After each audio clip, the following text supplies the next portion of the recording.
my slam time. Gonna bust up your behind. This is my slam time. Gonna mess up your whole mind. This is my slam time. Gonna bust up your behind. This is my slam time. Gonna mess up your whole mind. Welcome to Work the Left Side. I am super hyped to announce tonight's guest. It is the awesomeness that is Mr. Tony Wright. How are we doing, dude? You good? I'm doing great, thank you. How are you? Oh, mate, I'm 5x5. I'm all good. I'm excited for this because obviously I got to meet you in person, at the True Grit a few months ago.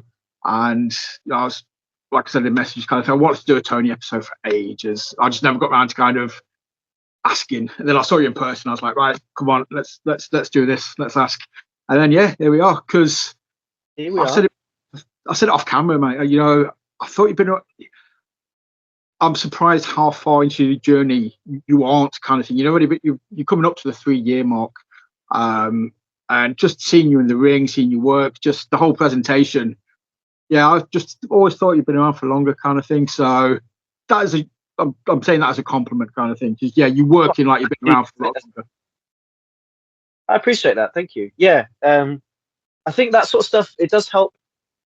My past, before I actually started wrestling, I was already performing and stuff like that. So I think I've always had like a comfort in front of a crowd where people go like, this guy's been doing it forever. But the wrestling side was like, that was a learning curve. But I was always kind of comfortable in front of crowds. So I think that helps to give that illusion that I'm like, yeah, he's all right, isn't he?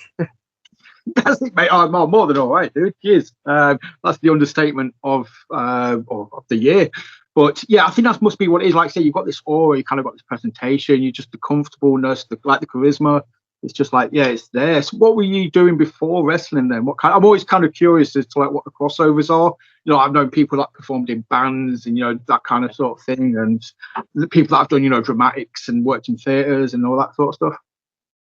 So I did little bits, but I was mainly my main thing was I was a stand-up comic for about 8 years.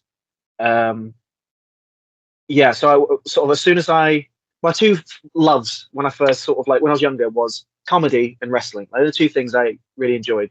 And I was always like, I don't think I could be a wrestler, so I'm going to pursue comedy instead. So I went and did that for a while. Traveled the country, gigging 5 nights a week, doing like the hustling, working the clubs, all that sort of thing, getting all the different experiences. And then through various connections and friends, it brought me to wrestling. But yeah, I was a comic up until 2022. 22. I mean, Phil must love you then at pro wrestling. Jesus, like, you've got that joint sort of. I was going to obviously bring up pro wrestling for you at some point because I know you obviously, you work there a lot, kind of thing, and that explains why you work there a lot. Not only are you an awesome wrestler, but I'm sure you and Phil have many conversations just about comedy and stand up as well. Then. Yeah. I did have like a stint once on Panto, and those sort of family shows are really great for that experience because it's all about it's all crowd work. It's all, let's have fun together. And I do enjoy that because it also kind of, it scratches that itch that I still have where it's like, you know what, I just want to, it's really nice to go out and beat the crap out of someone. But some days I just want to go and have fun and make people laugh. And it's nice getting to do that. Dude. Oh, right. Okay. I was going to, again, touch on this later, but obviously, I'm looking through matches and things like that as well. And I know you had a match, you teamed with Santo. I told you, man, I always mispronounce names whenever I got the camera on. Santino Morella. You were using a tag match with him and the Synergy at the time, I believe it was. Now he's comes obviously, based anybody who was a wrestling fan over the last 10, 15 years remembers Santino, the Cobra. Just naturally a very funny guy. That's how he came across on TV. That way inclined in real life as well. Did you have a laugh? He's he's a lovely man, really, really lovely man. But I was very surprised. He's very kind of like reserved. Oh. When he's sort of yeah, I don't know, he's very introverted, which you can say about a lot of a lot of performers and things. I guess that when the lights are on and they're on stage and stuff like that, that's when like they get to let themselves out. But yeah, he was very kind of like lightly spoken, very friendly, but he wasn't the Santino that we see on TV. But I don't know. I think that gave me more respect because I relate to that of that kind of when I'm on, I'm on. But um, yeah, just seeing that, getting to be there when you see the character come out, that's awesome. That's it, yeah. So you kind of got to see, like you sort of said there, you got the prime example of just being very kind of chilled, just like you sort of said, and it's like a switch, a light bulb goes on, bam, character. You kind of have to respect that ability to turn it off and on. Absolutely. And then, when we were sort of talking about like various things that we could do this, what if we did this? You saw him like get energetic and excited and stuff like that, which is always a surprise as well because I've never worked. I've never worked with like a TV star before, and so it was sort of, I don't know what this is going to be like, and to see him get excited about working with us was just sort of like the coolest thing in the world. Yeah, kind of like I'll always appreciate that of like you don't necessarily have to care about this show that you're doing because a couple of days time you're going to go back to producing Impact, that sort of thing. Yeah. But to see that he had the fun with us and wanted to adjust, being out there was the most insane thing ever. Like I kept turning to the Synergy lads, being like, "Can you believe that we're doing this? This is crazy." That's amazing. That's the kind of stuff that that you kind of take with you. Kind of like if you're just looking back on things, you can be like this moment, that moment. That's the thing as well. That's another reason why I was always shocked at.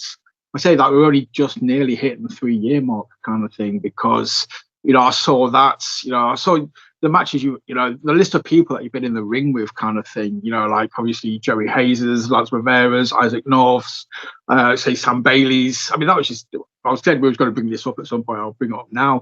That was your second match. You're up against Sam Bailey in your second match. That's recorded, on Page Match, kind of thing. And then, you're a former Atomic champion. First ever. First ever. There you go. You see, and for somebody who is, just still early doors, man, on your journey, there's a lot of boxes being ticked that you just like. Probably in your wildest dreams, you'd be like, right, I might get there in like 4 or 5 years, and you're like, nope, 2 years, bosh, 2 years, done. So yeah, kudos, mate. I think it's amazing. But we'll slow it down. I'll get the generic question out of the way. As you sort of said, you're doing your comedy thing. You've always loved wrestling. It's one or the other. You went down the comedy route. What kind of made you then be like, actually, what, wrestling, it's a realistic goal, and then, yeah, how did you go about finding a school and taking them first steps? Well, it's a weird one because even, getting involved in wrestling, I was involved with wrestling for a couple of years before I even considered training and stuff like that. It was always kind of just snowballed. So Chris Brooker, we know of him. He's worked with FutureShock for years. He's also a really, really great stand-up comedian. I knew him through comedy, and we used to do comedian like pay-per-view watch-alongs. So we'd meet at one of our mates' houses, and it'll be like myself, Chris Brooker, a comic called Tony Basnett, and a few others. Sully O'Sullivan's another great comic, and we used to watch the shows together. Eventually, Chris asked me to come and do backstage interviewing for FutureShock. And I go, awesome! I get to work with wrestling. That's fun. And I did that at FutureShock for a couple of years, all the way up to the pandemic. And it was just before, it was like December 2019. I started hanging out at training because most of my friends were now in wrestling. I started hanging out at training, going to watch and seeing how they put things together and seeing how they learn things. And Sam Bailey, the coach, just goes like, "Why don't you get in? You're here. Might as well get." I feel like you want to give it a go, so give it a go. And yeah, did a month or so. Then pandemic happens, and then we come back afterwards and hit the ground running. Dude, that's so it all seems very natural. It just kind of like it flowed kind of thing. It's like, talking to the right people, getting invited to do this, getting invited to do that. Then you, like you sort of said, you're getting these people become your friends, so you're hanging around at the training. Then it's just kind of a case of, look, you must have been sat there like an eager school kid, and Sam's been like, come on, dude, I can clearly see you want to try this. You want to run the ropes. Get in. There's a bit of that, but also like I genuinely have a lot of fear about everything. I'm a very anxious person, so I generally was sort of like sitting in a corner with my knees shaking because I'm like, this is terrifying. But I think I've been very lucky that I've always had good people looking out for me. Sam and Chris are two people, I owe everything to them. They've given me this sort of avenue to take my life down, and I appreciate them so much for that. And then, yeah, I don't know what I'm doing, but people seem to just be like, yeah, you're all right, you. So I've been looked after very well. So I've always been around people, nice people that want me to do well, that can make me better. And yeah, so it's sort of describing how I got to wrestling. It sort of sounds like a kind of natural progression. But a lot of it was kind of, Sam going like, just try it and see if you like it. And me being like, yeah, okay, I do want to try it, but I'm very scared. And then I sort of trained on and off for like 2 years before that first match. So it's quite a long time to train. And I wasn't a natural at the wrestling, but certain things clicked and sort of pieces, the puzzle started to form. And then all the people I was training with were people that are already on shows and already great. Your JJ Webbs, your Joe Blazers. So many people from the Fighting Spirit School came over to Manchester. So there was Scott Oberman, Joe Kessler, just really, really great people. So it's helpful to have those people on the journey as well. Yeah, okay. I mean, obviously, you have to put a lot of work in, and it's, dude, I'm going to rewind there. As soon as you said it, I'm all right. Atomic wouldn't put the first title on somebody that was just all right. So I don't want to hear that again. So, but yeah, it's not just you on this journey kind of thing. It helps, like, so I suppose, you've got these people around you that are just positive impacts. They just help. And I seem, I've said this to numerous people now that I've talked to on the show.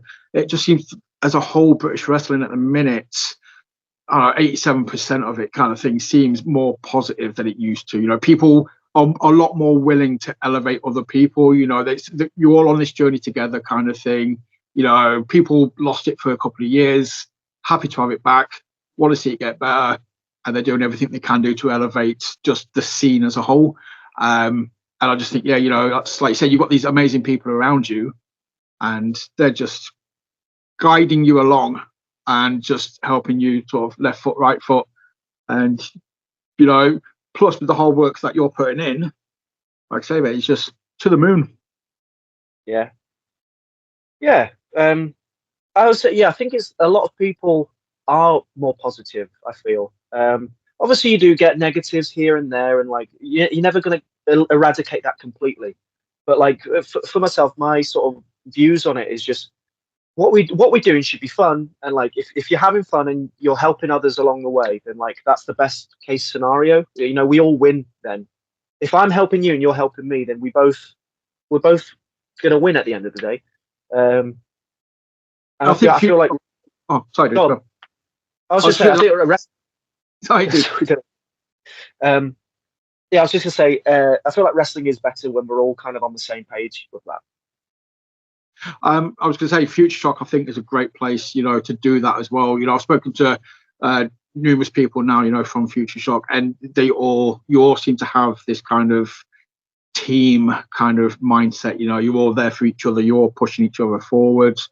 And it's also the collaboration. Again, if you know anything about this channel, if you've watched anything or ever heard me talk about anything, I'm very big on Pursuit. I'm very big on House of Pain. I'm very big on FutureShock, the Temple. But Pursuit is my kind of go-to. I've spoken to a lot of people from Pursuit, but I'm very happy to see Pursuit and FutureShock have kind of got this working relationship where Yeah. you just kind of swap over a lot, kind of thing. Sam will go up there, Liam will come down here. Sam was on second pursuit.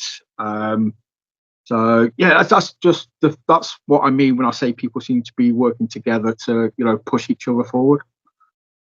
Yeah, I really, really love that. Sam's always told us, like, go and get other people's point of view. There's like no one way to do wrestling correctly. Like, go train at other places, see, learn from as many different people as you can. But it's not always viable. I've really, really wanted to go to Pursuit, but kind of just factors have not got me there yet. But then to have Liam come to us and we get to train under him, it was awesome. That was a great day. Love that.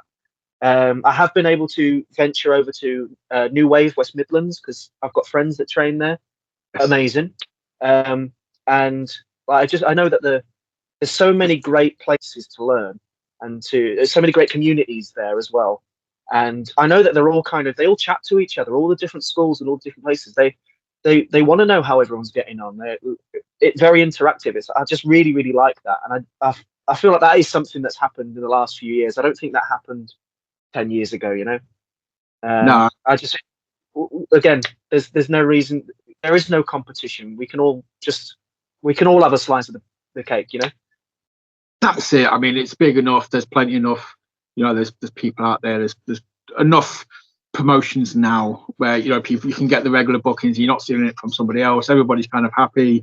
But yeah, New Wave is. I know when I spoke to Anna or Violet Vendetta, she was massive. She was picking up New Wave. I know that's where she kind of focused when she kind of came back into it. But obviously that kind of leads us back to the pro wrestling for you again kind of thing. I mean, I love that promotion. Obviously, I had Phil on recently, just talking to him, just talking about just how they go about doing stuff, the fun, he was kind of saying, he wanted to build a locker room where it's just people look forward, to show days, not just because of the show, but just being there as well. So I can only imagine, just a little bit of a smile on your face, when you get a PW for you booking, and it's just like, yeah, nice. I get to go back. Yeah. I think, as I was saying before, it's a show that I know that I get to go and have fun. That's all they ask of us, is to, entertain people, have fun, enjoy yourselves. And yeah, it is a treat. The last PWFU show generally was like a really, really fun day. I mean, I had to wrestle Isaac North and Destroyer, and that hurts. But after surviving that, it was a bloody lovely time. Yeah, just a minor blip on the day. But like you say, you survived it, dude. Onwards and upwards now, to more goodness. But yeah, like I said, you mentioned like, TNT, Wrestle Island is another promotion that I always kind of mark out for when I see it on somebody's cage match kind of thing. I love what Wrestle Island do. I love Pete and Jody. I love, the community vibe they put out there. Again, I just think, there's so many good promotions, but sort of story promotions as well. When you get there, you're going to get something to get your teeth into. Yeah, they do invest a lot into what they have, and it shows because those crowds are filled out every single time. And yeah, I think they do really want to give like the both the audience and the talent something to look forward to, and something to sink their teeth into, as you say. Yeah, it's a cool place. I've got to mention, obviously, like I said, I referenced it, I finally got to meet you face to face and book up the courage to be like, yeah, look, on, let's have a chat. True Grit, obviously, we sponsor them. I'm going to shout them out whenever possible, especially with at Left Bank as well, because I just love getting people's thoughts, when they come to work a show at True Grit, how they found Left Bank, how they found the audience. So I'm kind of like, that's my local promotion. So I'm kind of like, these are my people. Did they treat you well? Did you enjoy it, kind of thing? That's why I ask. Yeah, man. Did you enjoy the True Grit experience? I really enjoyed the True Grit experience. I still talk about the True Grit experience. I've sort of done the two shows there. We sort of did the teaser 6-person tag, and then the show, the Pride show. Both experiences were very cool. The venue is breathtaking. Wrestling Jeebus said before I debuted there, he said like, "You're going to be blown away by that venue." He's like, "Is this crazy?" And I'd be like, "Okay, you know, we'll see." And then I was I was blown away. It's a very well-run place. It's a very welcoming place. I really enjoy when I get to go to a promotion where I don't necessarily know everyone. Like I get quite excited about getting to work with new people, being in the same locker room as new people.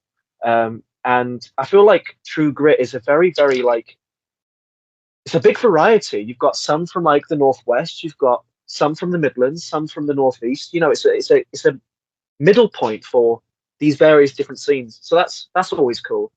And yeah, I have to say, like the match with Adam is still to this day one of my favorite matches I've ever got to have. Even on the losing side of it, I cannot praise him enough for his talents and his abilities.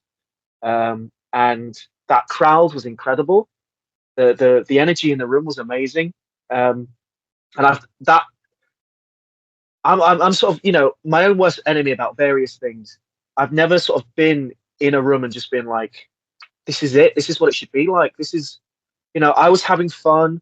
I was, you know, working my arse off, as like, you know, flying about the place, and I just loved every second of it. Dude, so cool. I mean, you say being on the losing end, you know, that was a technicality. I don't think there was any losers in that match, kind of thing. You know, I went away. I'm a massive fan of Adam Bolt's, you know, but you know, I'm a massive fan of yours as well. So I was like, this is potentially my match of the night, kind of thing. I was going into that match being like, right, okay, I'm expecting, you know, I'm setting the bar high, and dude, yeah, absolutely freaking exceeded the bar, kind of thing. So yeah, and I think the thing is, it's just a lot of fans as well who may have heard of you or seen you on socials or seen reels, like, you know, Jeebus. They never actually got to witness a full match. I know, I spoke to a few people, and yeah, you and Adam, your names were at the top of a lot of people's, you know, lists after that show, kind of thing. So yeah, definitely, I'm like, you know, fingers crossed. You know, they've got the Pride belt now at True Grit. I'm just like, you know, I need to see. I don't want to jinx Priscilla, but you know, I know at the next lead show it's Priscilla. I'm saying I know. I'm presuming it's going to be Priscilla versus Adam because they're both on the poster. So you know, if Adam gets the belt at some point, you know, I think there's a very good shout for a Tony versus Adam rematch. So I like to put things out in the universe. Yeah, let's manifest it. Exactly. Just yeah. Jason's gonna hate me. I keep fantasy booking. JC's going to lose his rag at me at some point. I'll just keep fantasy booking stuff. I'm like, no, I want to see it. So, you know, but yeah, I say then belts, you know, I know there's two mindsets. It's a conversation I've had with numerous people. You know, it's a prop in the business, but, you know, for me, you know, a belt means something. It's like a promotion at a job. It's a company putting their faith in you to be, you know, the face of the company. And as we said before, you know, Atomic, you are the first champion. How, you know, that must have been emotional, dude. It did hit because, you know, it wasn't the plan when I first got there. My first show there, I was a replacement. It was a little ahead of time. It wasn't like on the day, but I was a replacement for someone else. So in my head, if I sort of have that sort of spot at other shows before, I kind of like, you know, my job is to, I'll turn up, I'll do my bit, and maybe I'll get to go there again, maybe not. But you know, I'm going to do everything I can with this spot. And I was working with Kingsley that day, who is underrated. Yes. And it's the first time I'd ever properly worked him. I think we was in a Rumble once before, but we hadn't really done anything together. And the match, it just worked. We were the match before the main event, the match before the raffle, which some people think can be a bit of a down point, but we had a good match. It was really, really fun.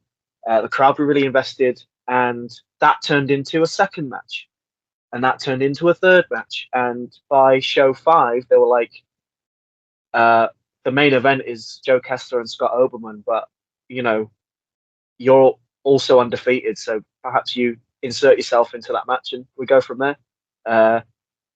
It was awesome. It was really, really cool. Because I also, I've always had a little bit of a chip on my shoulder, and I think I put it there. No one's in the sense of, I didn't want people to just see me as like an entertaining wrestler or a character wrestler, or he used to be the comedian or the backstage interviewer. I've always really tried to be a professional wrestler and across the board. And for a while, like, I don't think I was at the level I wanted to be as an in-ring performer.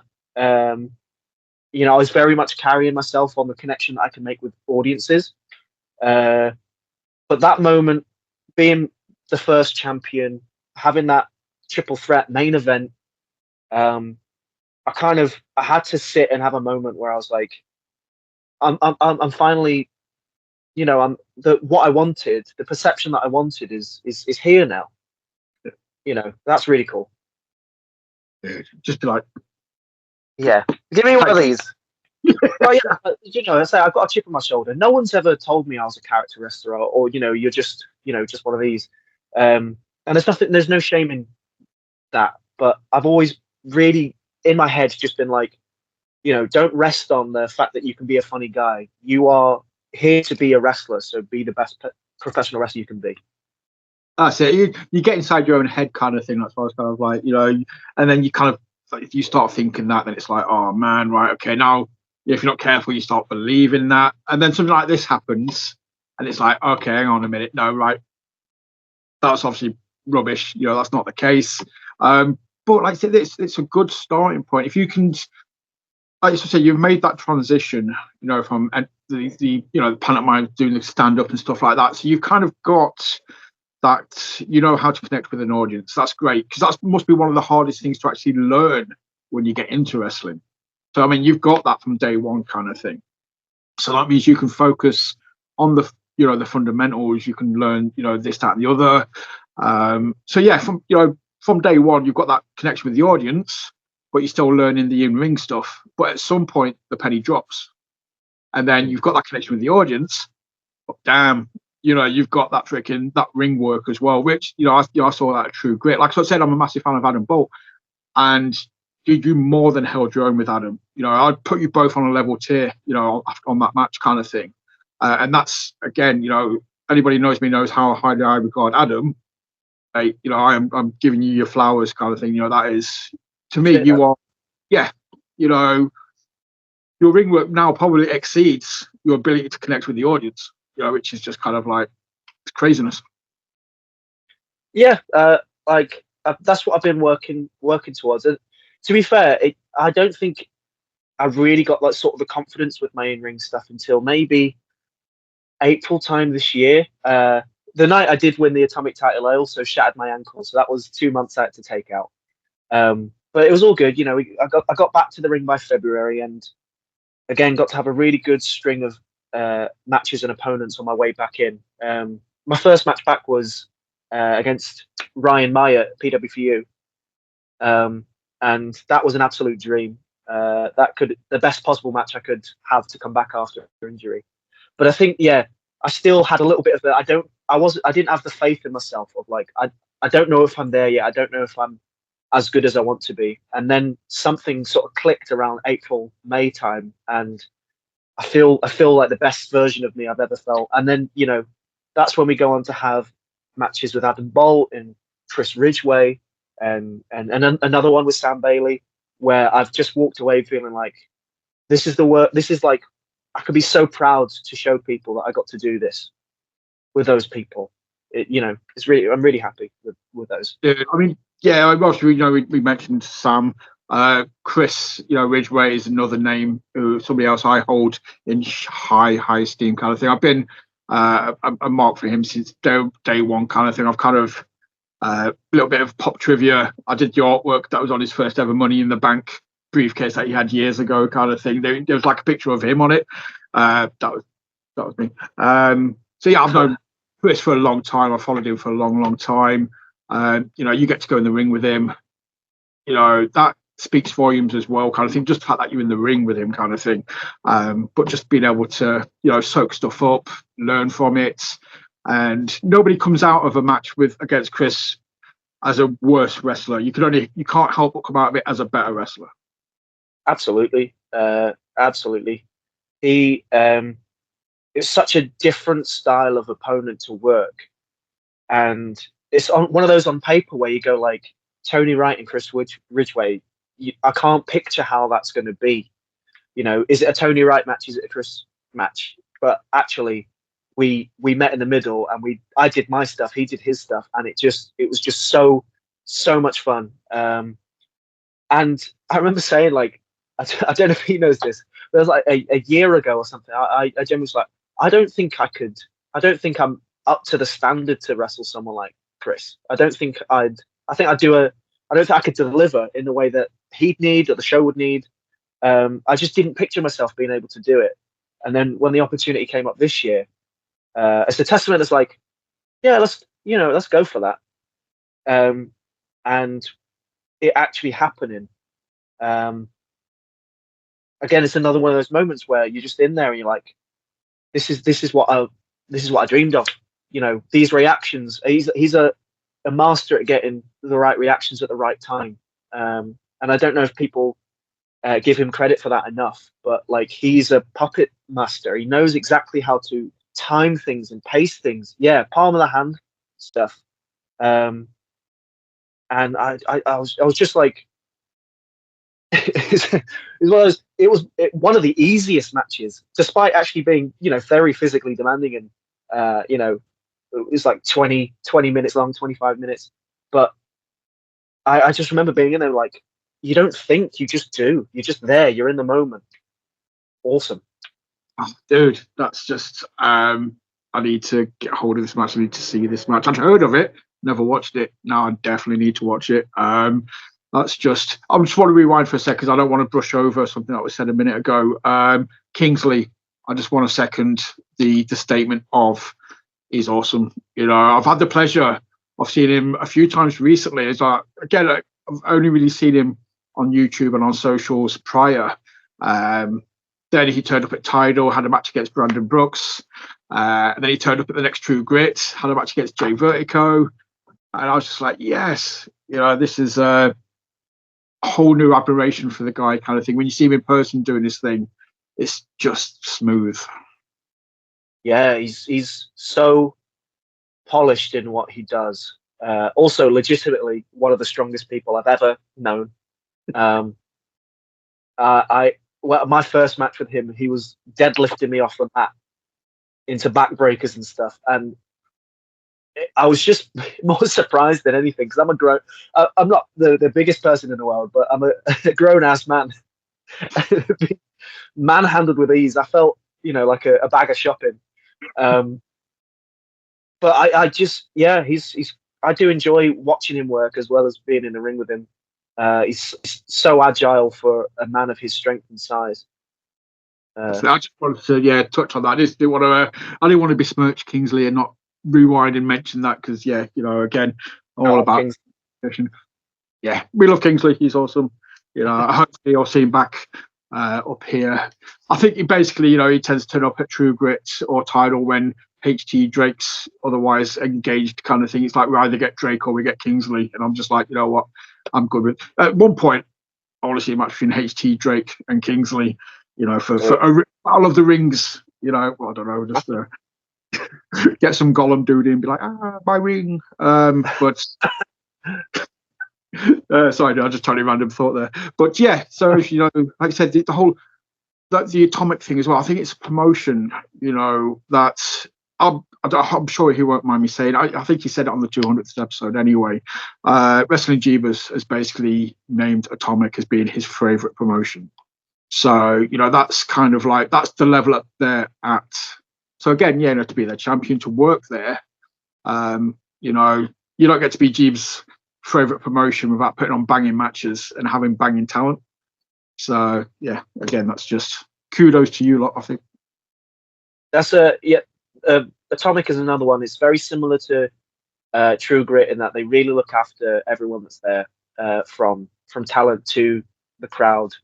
Um, and I remember specifically the first show we all walked away from being like, that was incredibly good because it almost didn't feel like a wrestling show. The crowd were, it's in a brewery, so the crowd were like people that go to that brewery like their beers, and we're like, oh, they've got a wrestling show on. Okay, we'll check that out. It was like punters. It was a gig. It wasn't a wrestling show. It was a gig, but they were so up for it, and it's one of those as well. If you wrestle to wrestling fans, they've seen a lot, so you kind of have to raise the bar of what they can see. But then you've got people that might have watched the Attitude Era and have not watched it since, and this is the first time seeing it live.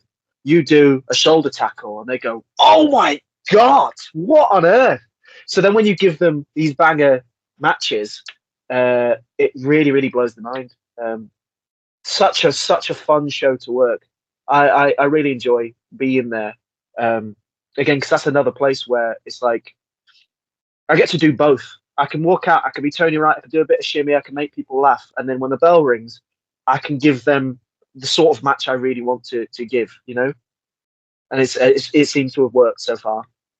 Dude, it's yeah, I think it's just like I say, man, just the promotions you're working. Like I say, not to repeat myself, but so early in your journey, like, so you know, I mean, this is the bit where I'm either going to edit this out because I've just got it totally wrong and I'm just completely imagining shit in my head, or I saw Soft Pro, you know, on Cage Match as well. You've worked Soft Pro, yeah.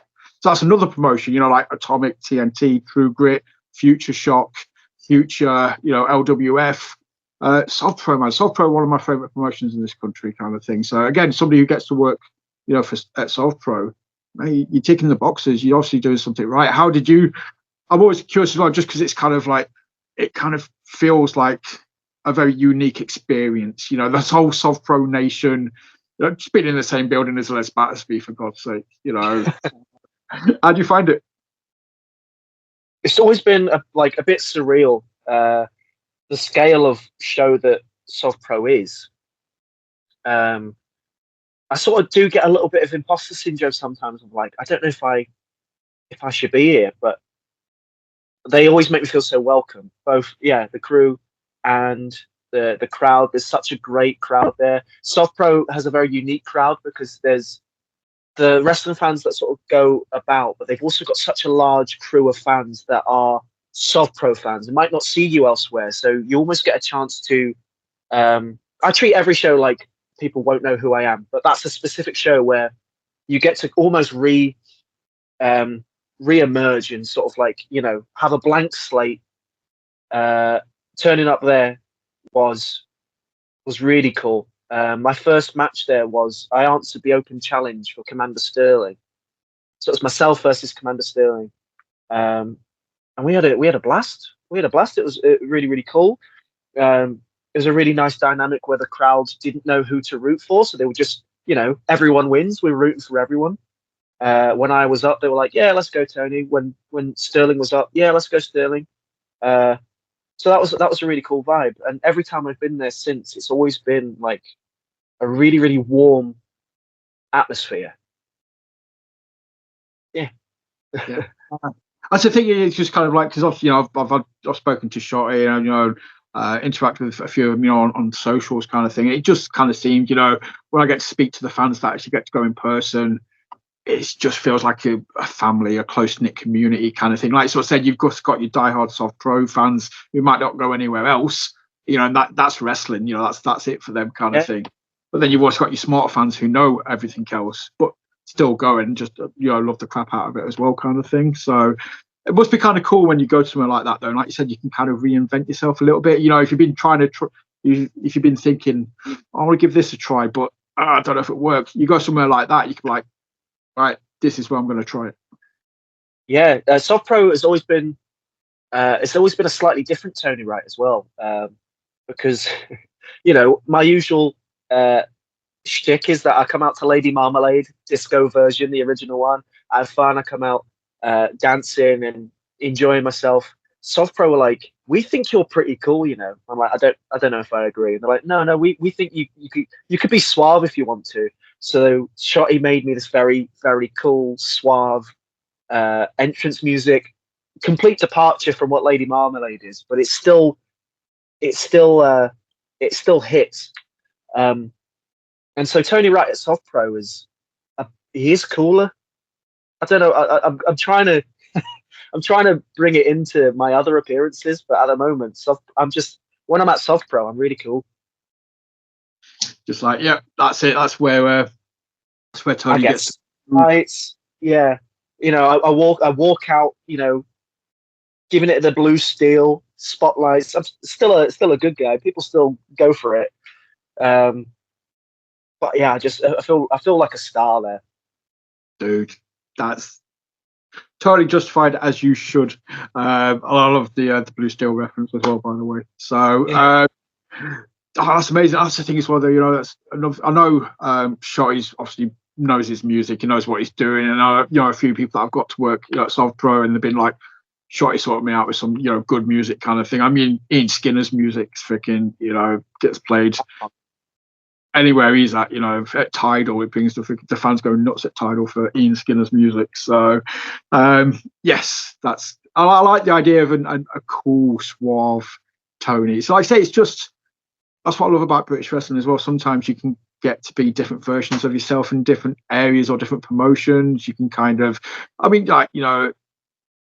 we've seen people work heel in one promotion, face at another promotion, X, Y, and Z. So it's one of the things that's kind of tricky as a fan. You're like, oh, crap, am I booing him? Am I cheering him here? Or, it don't really matter. But for you guys, like I say, you get to experiment and just, you get to be cool, suave Tony, or you get to be energetic, happy Tony somewhere else. Yeah. It's really fun in that regards, because it kind of showed me a side of myself that I didn't know I had. Again, that I was sort of doing the fun stuff because that's what I know, and that is the way I want to present. But to have a company like SovPro be like, you should be presented like this. Like they've given me they were like, this is how we want to present you. Are you okay with that? And I'm like, I'll give it a go. And then it's translating to my other work as well. Like it's kind of it leveled me up in the same way of just being a bit more comfortable in my own skin. Sort of like when I first started wrestling on shows, I sort of felt a bit underdoggy. I was an underdog for so long, but then getting presented like I am at SovPro, it kind of makes me feel like an equal to a lot of other talent, which is another part of that chip on my shoulder. Sort of like, I don't want to be the guy that struggles. I'm actually, usually taller than most of the people I wrestle. Like people don't forget that. I've that Billy Gunn thing of I think I'm smaller than I actually am. So I kind of wanted people to see me in a light where I'm a proper wrestler. I can compete, and SovPro was a place where they're like, go and compete. Then we're gonna show you that you can, dude. And that's all it takes is that one place, kind of just have that faith in you, or just kind of be like, you know what, yeah, okay, we know what you're doing, but we think you could do this, and then you're like, oh, okay, yeah, okay, you thought about it maybe, but thought no, nobody's got to go for it, and then like I said, you're not the scrappy underdog anymore. You know what I mean? You're established now. You've held belts. Nobody should be looking at Tony Wright and being like, oh, he's the scrappy underdog that we want to sort of see overcome. That's fine sometimes. Like, if you're going to get freaking Isaac North, fuck yeah, dude. I'm sorry, mate. I love you, but Isaac North's a scary man. But against most other people, dude, yeah, you're going in there, man. It should be like, you're the dominant, force in that match. Yeah, it took some time convince myself that I could be more than someone that gets their ass handed to them for 8 minutes, and then I might get a little bit of fight in there.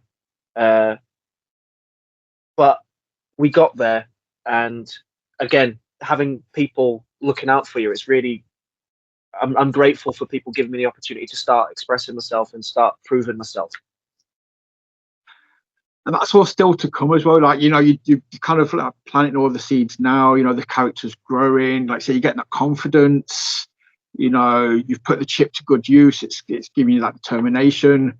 I think next time I see you at True Grit, it's going to be the new and improved Tony, and then after that, it'll be even more improved kind of thing. I think, yeah, you're going to kind of have this extra swag about you kind of thing. You kind of come out, with a bounce in your step anyway, but there'll be a confidence there. I think your confidence is just going to keep building, mate. That's what I'm saying.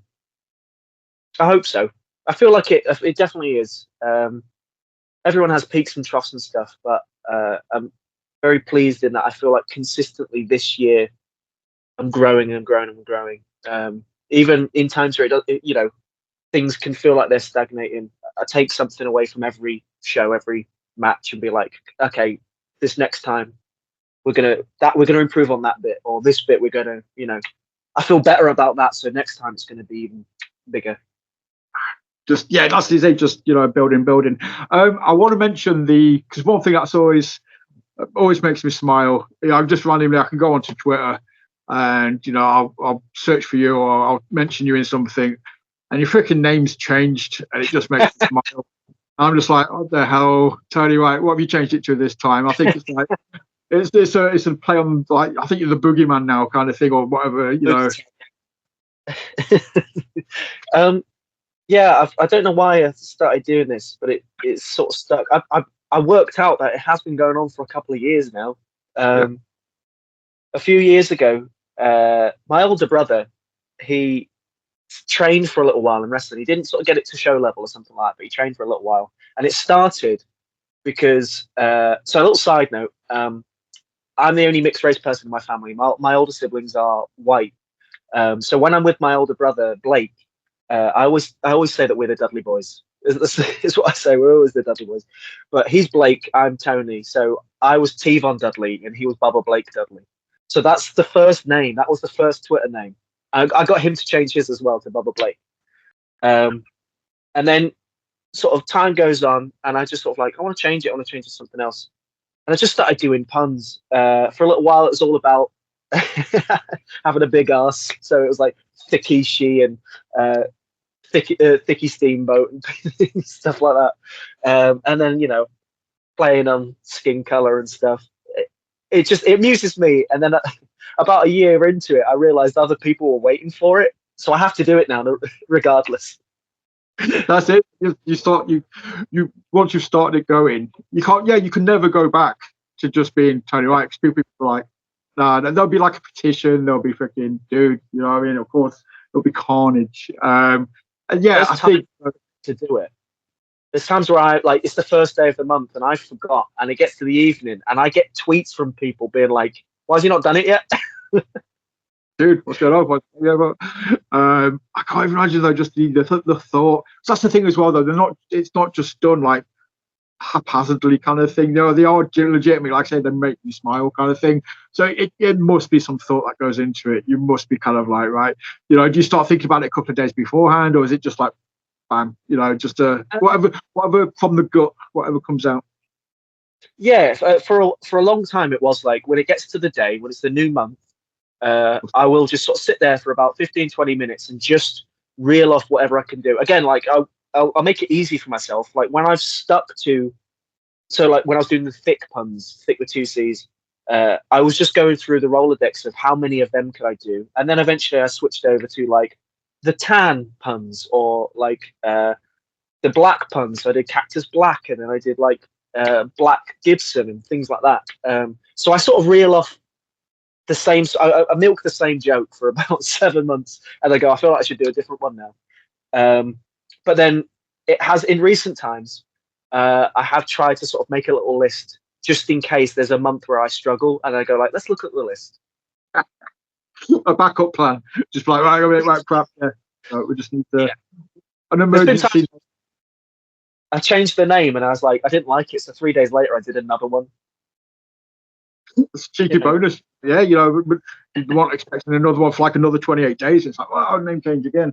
But dude, it's just, again, that's just something else though. That's I think, especially social media, some people get it, some people don't, some people like it, some people, hate it. For me, it serves a purpose. I think it's great exposure. It's a way for people to get eyes on your brand, on you kind of thing. So I think not so much Facebook kind of thing, but obviously Instagram with just the visual side of stuff. And then obviously on Twitter, you kind of got that, interaction with people where they can kind of like, oh, okay, I kind of get Tony, based on his responses, how he reacts. You seem to get social media. I try my best. Again, it's sort of like the comedy background. It's an industry that sort of works in the same way. Like we pretty much get all of our work through social media. Obviously, you can show up and through places and all that sort of thing, but all the business details come through in an Instagram message or a Twitter message or something like that. That's the way the business works. And comedy was the same. That's all done through like Facebook, mostly in forums. So I was very used to the idea that I need to be present online to it helps. It's a good tool to have. And also with wrestling particularly, I think social media is a very important tool because it's a visual medium. We're watching, you can't really listen to a wrestling match. You could, but it'd be very weird. It'd just be loud bangs and grunting, and people will question what you're watching. Are you watching the tennis? But yeah, it's a very visual thing, entertainment. So it's good to have pictures and clips and post them and things like that. And I've had this conversation before. Like I'm very aware. I don't have the typical wrestler look, so it can be a hard sell sometimes. I'm not like overly jacked or anything like that, so it can be hard to sell people on what Tony Wright is. Oh, he's a guy that sort of has fun. He can wrestle well, but he's just sort of like an everyman. Just on paper, it doesn't quite add up. But if you see me, I have to be seen to be believed, and that's why I've had so many opportunities where once I've got to the show, once you've allowed me, you've opened the door for me, fucking boom, I'm in. Like I'll show you what I can do. As soon as I come through the curtain, you're in. You know what you're about to see. But I understand that from a picture, it's hard to know exactly what I bring to the table because I don't have that typical wrestler image. So social media has been great for me because people see my personality, people see the clips and things like that, and it just helps paint the picture more than I can do myself. No, I agree, man. That's why I'm a massive kind of advocate. I get the gnarliness of it. The negativity. I don't really get to look at what other people do. I get on, I post my shit, I get off, kind of thing. Same sort. I let people know what I'm doing, then I get the hell out of there, kind of thing.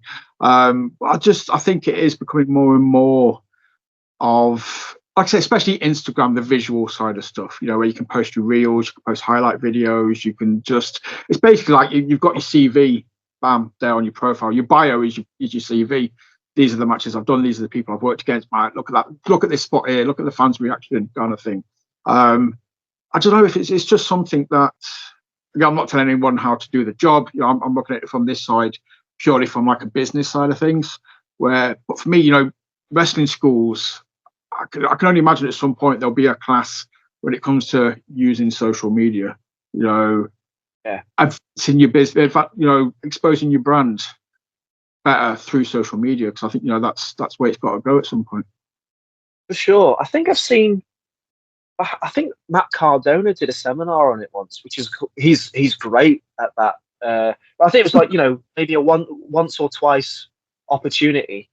I think that is an avenue that people could help teach, because it's not easy to grasp, and social media and algorithms and stuff are always changing. So any help people can get with that, I totally advocate for that. And also, that's a potential earning opportunity for someone that can teach that. And yeah, social media is a hard world to be involved in. I totally get it. It is rough, but learning how to maximize your time on there and stay away from the negatives is also something that can be sort of taught and or at least discussed. Because there's ways to sort of engage with the things that you like and see things, and have some time to sort of look at what people are doing. But knowing when to get out is also a really good skill. you're like, see ya, I'm out. Yeah, that's basically what I do. You know, like I say, I never. I can't sit there and scroll anyway. That's, you know, I get on, post my shit, and I get gone. But yeah, I just, you know, I'm sorry, I'm just thinking out loud kind of thing. Because again, anybody knows me knows, you know, I'm a massive sort of advocate for that. YouTube as well, I think it's an amazing, you know, platform. You know, I love it when promotions put, you know, shows on there to try and get the casual fans in, and wrestlers as well. I love it when wrestlers have their own channels and like, hey, look, here's a match I did a couple of months ago. Check it out, it's free. I'm like, oh, awesome. Cool. So we've talked about the new and improved, you know, the confidence is growing, you know, you get a little bit suave in places. You know, I'm not going to ask, you know, like what boxes you've got, what you want to tick over the next 12 months, but, you know, like so your radius of shows is awesome as it is, but I think it's just going to get better. You know, I think we're going to start seeing you turning up in more places. Like I said, hopefully we'll see you back in True Grit. What's in your head? You know, what are you aiming for, kind of thing? Is it just, do you want to go start belt collecting? Do you just want to be, you know, suave everywhere? You know, do you have a master plan? I definitely, so as you say, like I hope the radius gets bigger. I really love. I mean, I think the novelty will wear off, but I really love traveling. So I really hope I get to start. You know, I'm heavily in the Northwest, which is it makes sense, but I really hope that I can start branching out into other places a lot. You know, I worked the Midlands quite a bit this year, getting to go to Leeds for True Grit a few times. I loved it. I really, really did. I've been down to London for Purpose a couple of times. That was great. Really enjoyed that. And I want to do that more. It's not easy. Again, it's a weird time for the world in general, the country. So people can't afford to get people from different areas as much as they'd like. And I realize there's probably people higher on the pecking order at the moment that you'd bring in. But then that's what my goal is to prove to people that I'm a commodity. You know, I've got something to offer. Tick the boxes of you'll get a good match, you'll get an entertaining presence, the crowd will be happy. And I believe, you know, I've got a good reputation with wrestlers too. So hopefully a nice person to have backstage. That's what I want. I want to do a bit more. But yeah, just like, you know, that catalogue of content as well. Just, you know, I want to, the matches, you know, I get to look back on some really good matches, you know, just keep adding to that. That's kind of the, Yeah, I will second. You know, obviously, I'm hopefully you're aware of this. You know how highly you are regarded, kind of thing. But I think anytime, you know, I've seen your name mentioned or people, you know, promotions asking about, oh, who should they book or who do you want to see on a show, kind of thing. Yeah, you know, your name is pretty much always at the top of most people's lists, kind of thing. And that's not just the fans. You know, I've known of a lot of talent be like, you need Tony on your show, mate. Seriously, you know. Not, you know, because, you know, you're great in the ring, but you're an awesome human being to be around. That's the impression I'm getting, kind of thing. You know, these people legitimately just enjoy being around you, having you on the show. So yeah, you know, you're all about there being highly regarded. Yeah, I think you're there, kind of thing already with that. You know, a lot of people advocate for you on shows. yeah, it kind of blows my mind. I'm always very, very appreciative of that. It's cool to, you know, the respect of your peers is on top of everyone's list, I guess. So that's awesome. I did, before getting to True Grit, this was something I don't know if, you know, I should mention it or not, but I got a message from, you know, the promoter just explaining like, this is something we want to do because fans and wrestlers alike have been mentioning that you'd fit in here. And on that basis, like they wanted to work with me, but on that basis alone of how other people are coming to them was the reason I got to go there. So like, that's awesome. And also to hear that as well, you don't really always know when people are fighting your corner, you know, people, it's, they don't have to tell you that they've been fighting for your corner, but when you hear secondhand that like, oh, this person, you know, put a good word in for you, these people are saying nice things, you just go like, well, they don't have to, but to know that they are is like, really fucking making my heart warm. It recharges your soul, kind of thing. Like so, I say, it's just again, it's just an example of people being nice to be nice. They're not being nice and then telling you about it. They're not being nice. Oh, I'll do this and then I can get a load of praise for being nice. It's like they're just being nice, and then you kind of hear about it down the line. It's like, oh, thank you. That's just genuine, sincere niceness. So Absolutely. it's always nice to hear. But yeah, so I was just thinking, I had I'm shooting myself in the foot. Again, I've said how shit I am at pronouncing names when the camera's pointing at me. I had him on the show last week, Mr. Govan. Dude, I think, you're talking about traveling. I think it's something like ICW. I think Scotland is ready for the Tony Wright experience. I think there's a few promotions up in Scotland that will just be like, oh. I have such a soft spot for Scotland. I used to gig there loads as a comedian, and I had some of my favourite times ever in my life doing comedy clubs in Scotland. And so, like, for myself, Glasgow is like a second home to me. I really, really love that city. Edinburgh is obviously beautiful, and I was up there for the Fringe Festival and things like that. I really, really like Scotland, and it's on. I don't really have many notes of goals and stuff because, I find it hard to really be like, I want to be here, I want to do this. Yeah. But I do have one that's like Wrestle in Scotland, because I've not done it yet, and after spending so much time there as a comedian, I want to go there as a wrestler. Dude, right? Universe, manifest. It's Manifest out. it. Manifest it. It's out. Well, hashtag Tony make Scotland right or something. I don't know. We'll just sort of we'll get it sorted. Obviously, WRIGHT. Dude, I just think, yeah, that's amazing. And the Northeast as well. Somewhere like wrestling in Newcastle. Speaking to Benji, I think, dude, you're right up his street. Again, I'm not trying to speak for anybody else. I'm not telling anyone how to do the job, but looking at the kind of shows wrestling in Newcastle book, I'm looking at it thinking, man, Tony would sort of just absolutely, it'd be awesome. So again, putting it out there, see if it manifests. Yeah, it's the only thing we can do. Yeah, sort of like, in the right avenues for each different show to sort of get there is difficult. But yeah, I believe everything that happens for a reason, and you'll get to where you're meant to be. So hopefully, I can put these things as a dream scenario, and we might get there.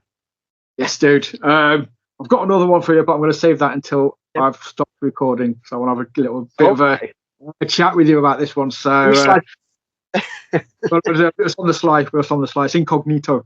But I've just clocked the time as well. Dude, I just want to say, from seeing you at True Grit, from seeing you, early to that, to, man, I'm just hyped, to what you're going to do next. It's just, like I say, you're just getting better and better and better. And as I've said a few times now, you're this good coming up to 3 years into the journey. I can't even, it blows my mind as to what it's going to be like at 4 years in, 5 years in, 6 years in, kind of thing. There's just, I just think it's awesome. I think it's just going to be one of those names that people always talk about. Like I said, they always want to see on a show. Oh, mate, I'm sorry. I get overexcited. I'm just thinking, like, I just think the future for Tony Wright is bright. I just think, I'm really excited for you, mate, just to see what happens. Thank you, man. Yeah, I say I'm the worst for looking at the bigger picture, and I sort of struggle with like am I going to get there? Can we get to this point? I really hope it works out. I don't know if it will. So I do appreciate you saying those things, because it kind of it affirms me that I'm doing the right thing. Patience is a virtue, all that sort of thing. So yeah, thank you. That's right. I'll reel it in. I don't want to say too much and get you too big headed, and forget about this little kind of thing. So I just want to touch on something there you sort of said, about work in Scotland. I'll wrap up after this. I'll let you get gone soon, dude. Apologies. But obviously, going back to the comedy days, you mentioned, I wanted to ask, like, obviously, because any comedian, any stand-up, the Edinburgh Festival, getting to do your thing up in Scotland, that's kind of like a huge benchmark kind of thing. So I must admit, you must have had some experiences up there through comedy. Yeah, the best and worst times as a comic. So I remember my first Fringe festival. It was like there's shows going on all hours of the day, so you can really it's a great time where you can just spend all day every day taking whatever spot you can to just improve, and you come back after that month a completely different comic, like levels and levels above. But some of the spots you'll do are just wild. So I remember doing one night, we sort of sold out our show. It was only a little room, it's like a 50-seater. It was really cool. We sold it out. This is great. And then the next morning I had to be up at 10. Well, that's not too bad, but when you're doing late shows and stuff, up at 10 because I was gigging in a van.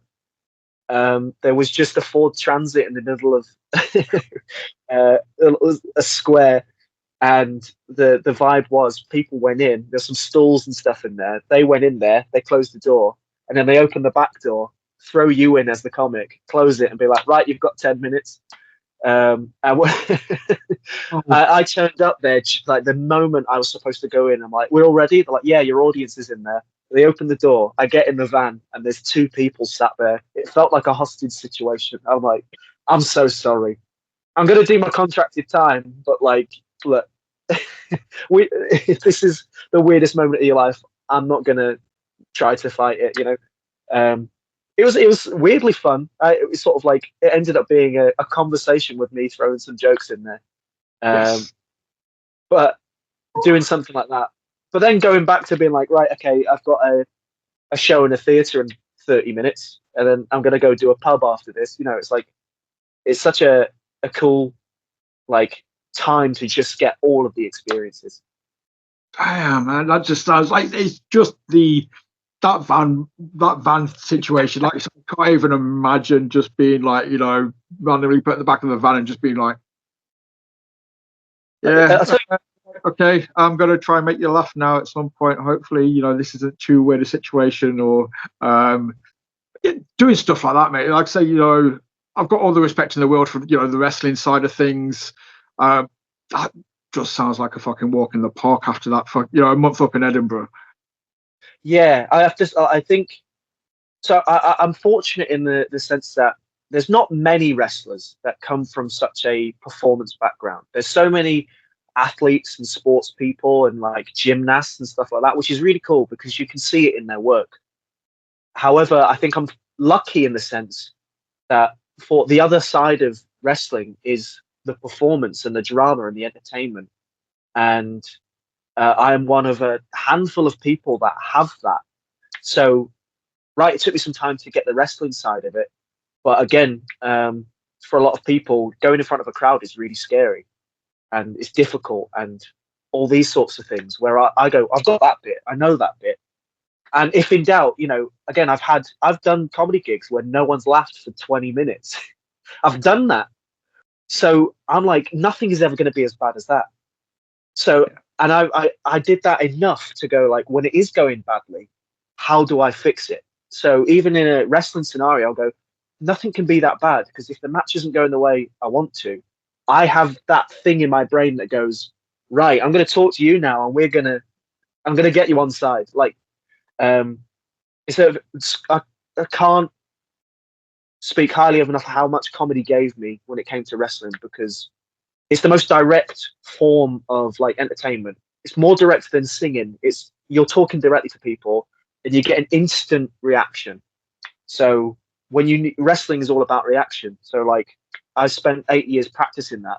So like, okay, that's the one thing I know I can do. That's amazing. And yeah, that sums it up perfectly, kind of thing. And yeah, of course, it's more personal than singing. Kind of singing is like personal, but you're trying to make somebody laugh. That's one of the hardest things in the world, I think, because everybody's taste in humor is different, so to put yourself out there, that just, and like I said, no wrestling show is going to be any worse than getting thrown in the back of the van. So that's essentially that's like the comedy equivalent of an ambulance match, right? Yeah, yeah, pretty much, yeah.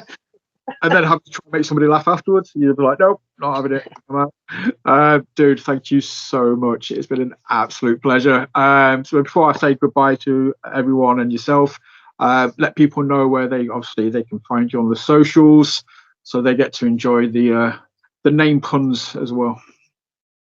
So I'm on pretty much all social media as Tony_Wright97. Twitter is where you get, or X is where you're going to get the fun name changes. I don't do it everywhere, but yeah, please follow me. I'll appreciate it. Obviously, we'll get you tagged when this gets uploaded anyway. So if you're not following Tony, what the hell are you playing at? Give the man a follow. If you see him on a show near you, go buy a ticket, go support. Just if he's not on a show near you, support your local scene anyway, because it's British wrestling and it's awesome. That's what we should all be doing. But yeah, obviously from me, thank you for watching. We'll be back soon. Hit like, subscribe, share, comment, do all the generic stuff I always ask at the end of every episode. I'll be back tomorrow, actually. Crap, I've got a busy week this week. It's the first episode with DJ King and Bobby Cash, where we will be looking at WCW 2000. So we're starting with Sold Out. Pray for my soul. We'll get that recorded, and we'll watch it so you don't have to. But no, Tony, thank you so much, mate. It's been an absolute pleasure. Absolutely, just having me. Yeah. So right, and I'll shout out Brad Matthews again, because ongoing story. I hate ending episodes. I never know when to sort of stop. So Brad was like, right, get a sign off, Ron Burgundy style, say this, and then just shut up. So basically, I'm going to say this. Thank you for watching, and remember, always work the left side.